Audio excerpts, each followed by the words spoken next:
cristiana y ha estado en cada generación. Su distribución y proporción parece ser fortuito por completo y por lo tanto injusto. Los espíritus sensibles preguntan si es posible reconciliarse con el amor y la justicia de Dios. Como un reportero idealista, acabado de salir de la escuela de periodismo, una de mis primeras tareas en el Chicago Tribune fue escribir una serie de 30 partes en la que escribía la reseña biográfica de familias desamparadas que vivían en la ciudad. Puesto que me crié en suburbios similares donde ser necesitado significaba tener solo un Cadillac, de pronto me vi inmerso en el área vulnerable de la privación y la desesperación. En cierto modo, mi experiencia estaba a la par de la reacción de Charles Templeton con la fotografía de la africana con su bebé muerto.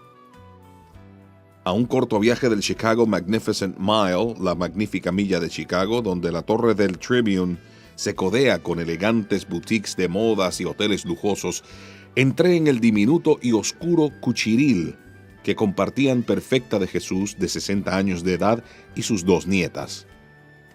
Ya hacía un mes que vivían allí, desde que su apartamento anterior infestado de cucarachas estalló en llamas. A Perfecta, débil y enferma, se le había acabado el dinero semanas antes y había recibido una pequeña cantidad de sellos de alimentos. Así que ella estiraba la comida sirviendo solo arroz y frijoles con trozos de carne, una comida tras otra. Al poco tiempo se terminó la carne, luego los frijoles. Ahora lo único que quedaba era un puñado de arroz. Cuando al fin llegaba el retrasado cheque de ayuda pública, se utilizaba enseguida para el alquiler y las cuentas de la familia, y volvían a estar como al principio. El apartamento estaba casi vacío, sin muebles, equipos o alfombras.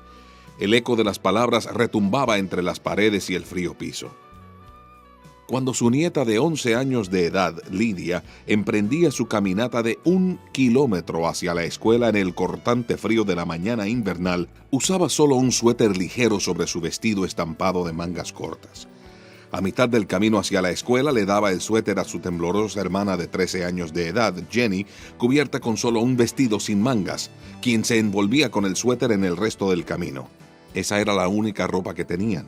Trato de cuidar a las niñas lo mejor que puedo, me explicó Perfecta en español. Son buenas, no se quejan. Horas más tarde, resguardado en mi lujoso rascacielos a orillas de un lago y con una atractiva vista de los barrios ricos de Chicago, me sentí pasmado por el contraste. Si hay un Dios, ¿por qué personas como Perfecta y sus nietas pasaban frío y hambre en el centro de una de las principales ciudades del mundo? Un día tras otro, a medida que conducía investigaciones para mi serie, me encontré con personas en circunstancias similares o peores. Mi reacción fue de afianzarme aún más en mi ateísmo. Las dificultades, los sufrimientos, las angustias, la crueldad del hombre por el hombre era mi dieta diaria como periodista. Esto no era ver fotografías de revistas de lugares lejanos. Se trataba de la resistencia y el dolor de la vida de cerca y personal. Miré los ojos de una joven madre a quien le acababan de informar que violaron, mutilaron y asesinaron a su única hija. He escuchado testimonios en los tribunales donde describían espantosos horrores cometidos contra víctimas inocentes.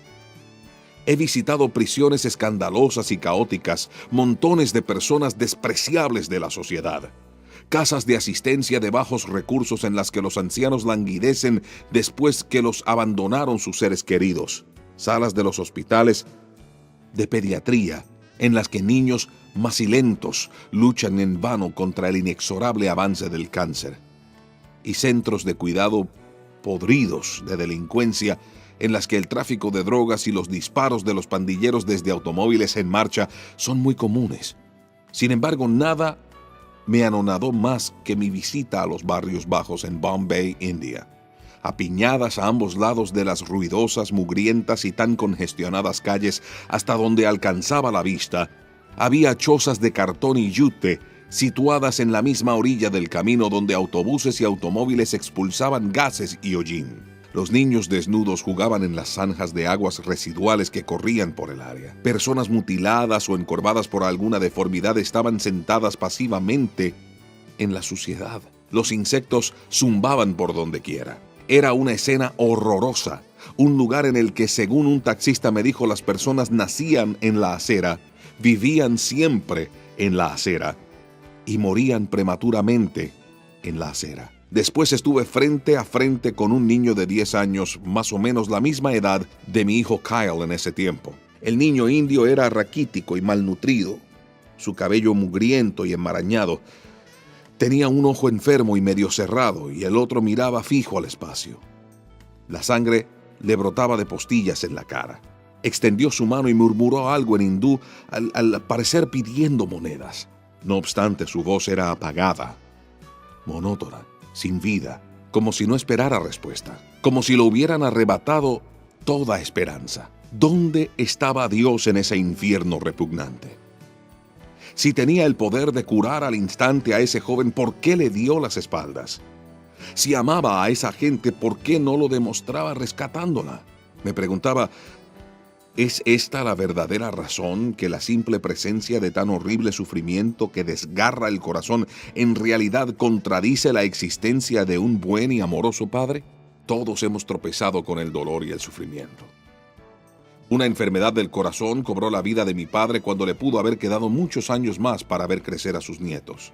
En mi caso, permanecí en vela en una unidad de cuidados intensivo neonatal cuando mi recién nacida hija luchaba con una enfermedad misteriosa que amenazaba su vida y desconcertaba a los médicos.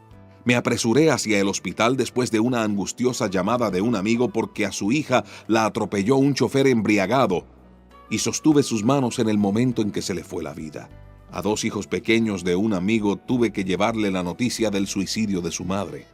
Vi amigos de la infancia sucumbir al cáncer, a la enfermedad de Lou Gehrig, a enfermedades del corazón, a accidentes de autos. Vi cómo el Alzheimer devastaba la mente de seres queridos. Estoy seguro que usted puede contar historias similares de dolor personal.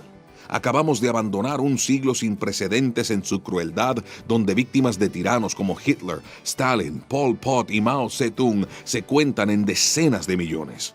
La inmensidad de la crueldad aturde nuestras mentes, pero luego en ocasiones nos encontramos con una historia que personaliza los horrores y nos hace estremecer de nuevo. Como la historia que leí hace poco de un periodista italiano durante la Segunda Guerra Mundial que visitaba a un sonriente Ante Pavelić, el pro-nazi líder de Croacia. Pavelić con orgullo le enseñó una canasta con lo que parecían ostras. Era, le dijo, un regalo de sus tropas. Eran 18 kilos de ojos humanos. Un recuerdo de su matanza de serbios, judíos y gitanos.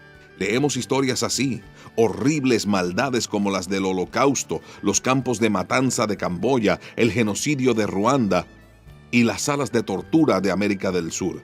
Y no podemos dejar de pensar ¿dónde está Dios? Vemos en la televisión los reportajes sobre terremotos y huracanes en los que perecen miles y pensamos, ¿por qué Dios no lo impidió? Leemos las estadísticas de que 1.000 millones de personas en el mundo no cubren las necesidades básicas de la vida y pensamos, ¿por qué no le importa esto a Dios? Quizá nosotros sufrimos sin cesar o tenemos pérdidas dolorosas o circunstancias similares sin esperanza y pensamos, ¿por qué no ayuda a Dios? Si es amoroso, si es todopoderoso, si es bueno, sin duda no debiera existir todo este sufrimiento, y sin embargo existe. Lo peor es que a menudo las víctimas son los inocentes. Si solo los villanos tuvieran las columnas fracturadas o cáncer, si nada más que a los tramposos y delincuentes les diera la enfermedad de Parkinson, veríamos una justicia celestial en el universo, escribió Sheldon Vanneken, un agnóstico convertido al cristianismo. Sin embargo, tal como están las cosas, un niño dulce y jovial se muere de un tumor en el cerebro. Una feliz joven esposa ve cómo un chofer embriagado mata a su esposo y a su hijo frente a ella. Y con el corazón gritamos a las estrellas, ¿por qué? ¿Por qué? Una simple mención de Dios, de la voluntad de Dios, no ayuda para nada. ¿Cómo un Dios bueno y amoroso haría eso? ¿Cómo siquiera permite que suceda? Una respuesta viene de las indiferentes estrellas. El escritor cristiano Philip Yancey comienza su celebrado libro sobre el sufrimiento con un capítulo que tituló con mucho acierto "Un problema que no desaparece".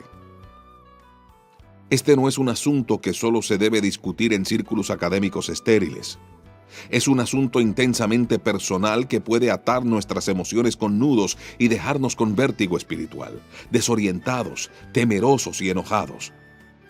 Un escritor se refirió al problema del dolor como el signo interrogatorio transformado en un anzuelo en el corazón humano.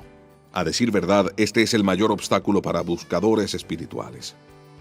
Comisioné a George Barna, encuestador de opiniones públicas, para que condujera una investigación nacional en la que pidiera lo siguiente a una muestra representativa de adultos científicamente seleccionados. Si pudiera hacerle a Dios solo una pregunta, sabiendo qué le respondería, ¿qué le diría? La primera respuesta ofrecida por el 17% de los que dijeron que tenían una pregunta fue: ¿por qué hay dolor y sufrimiento en el mundo?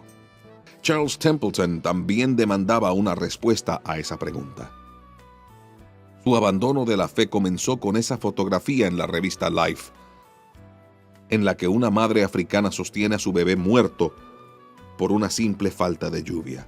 En su libro de denuncia al cristianismo, Templeton vuelve a contar una lista interminable de tragedias de la historia antigua y moderna y luego declara, y cito: "No es posible que un Dios amoroso sea el autor de los horrores que hemos descrito. Horrores que continúan todos los días, que existen desde que el tiempo comenzó y seguirán mientras exista vida. Se trata de una historia inconcebible de sufrimiento y muerte, y puesto que la historia es real, es en verdad la historia del mundo, es obvio que no puede haber un Dios amoroso. No puede. ¿La presencia del sufrimiento necesariamente significa la ausencia de Dios?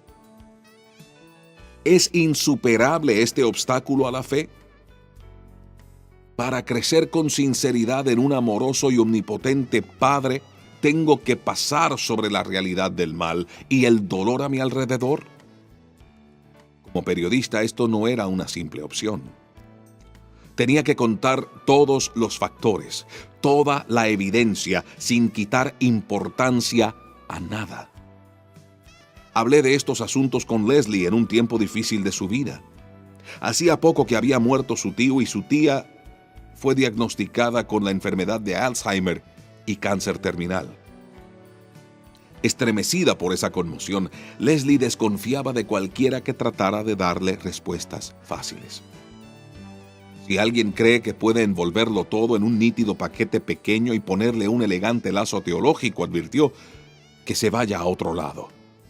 Yo sabía que estaba en lo cierto, pero hice una llamada a la Universidad de Boston y pedí una cita con el autor de Making Sense Out of Suffering, Entendiendo el Sufrimiento, un libro que el título evaluaba con exactitud lo que quería hacer. Y quiero referirme a Peter Kreeft, no como el filósofo. No es que no lo sea, es más, es un pensador filosófico de primera calidad, con un doctorado de la Universidad Fordham, estudios de posgraduado de la Universidad de Yale, 38 años de experiencia como profesor de filosofía en la Universidad de Villanova y en la Universidad de Boston desde el año 1965. Ha enseñado cursos tales como metafísica, ética, misticismo, sexualidad y filosofía oriental, griega, medieval y contemporánea, ganándose honores tales como el de Woodrow Wilson y la Sociedad de Yale Sterling. Además, si fuera a invocar una imagen mental estereotípica de un filósofo, es probable que Kreeft no le venga a la mente. Justo o no, por lo general se cree que los filósofos son aburridos, que dicen oraciones vagas y enredadas, que viven enclaustrados en torres de marfil de la academia y que son serios hasta el punto de la severidad. En contraste, Kreeft da respuestas del mundo real en una forma seria y hasta amena. Se comunica de forma sucinta, a menudo con un giro peculiar de frases dignas de recordar. Esboza una ligera sonrisa y no se puede contener de decir chistes aún en los temas más sacrosantos, y aunque tiene 62 años de edad, a menudo se le encuentra en cualquier playa practicando el surf, que es su pasatiempo favorito. En un libro que aparecerá próximamente, uno de sus capítulos se titula "Practico el surf", por lo tanto, lo soy. Crift, un católico que lee